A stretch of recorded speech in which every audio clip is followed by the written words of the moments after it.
పొత్తులు చంద్రబాబుకు కొత్తేమీ కాదన్నారు. ఎన్నికలు వస్తే చంద్రబాబుకు పొత్తులు గుర్తొస్తాయన్నారు కడప ఎంపీ వైఎస్ అవినాష్ రెడ్డి. ప్రత్యక్షంగానో పరోక్షంగానో చంద్రబాబు బీజేపీతో ఎప్పుడు పొత్తులోనే ఉన్నారంటూ చురకలంటించారు. 2019 ఎన్నికల్లో ఓటమి చవి చూడగానే తన అనుచరులు సుజన చౌదరి, సీఎం రమేష్లను బీజేపీలోకి పంపారని విమర్శించారు. బీజేపీ, జనసేన, తెలుగుదేశం పొత్తు అనేది కొత్తగా నిన్న పుట్టిందేం కాదు.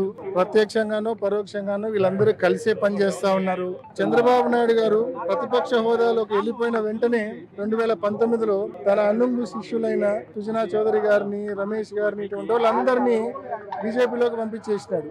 ఎంతమంది కలిసి వచ్చినా, ఎల్లో మీడియా ఆయనకు తోడున్నా, ఎంతమంది తోడున్నా కూడా జగన్మోహన్ రెడ్డి గారికి ఈ రాష్ట్ర వ్యాప్తంగా ఉన్న అక్క చెల్లెమ్మలు, రైతులు, వృద్ధులు, వికలాంగులు ప్రతి ఒక్కరు కూడా ఈ రాష్ట్ర ప్రజానీకం, వైఎస్ఆర్ కాంగ్రెస్ పార్టీ కార్యకర్తలు ఆయనకు జగన్మోహన్ రెడ్డి గారికి స్టార్ క్యాంపెయినర్లుగా ఉంటారు. ప్రతిపక్షాలు అన్ని ఏకమైనా కూడా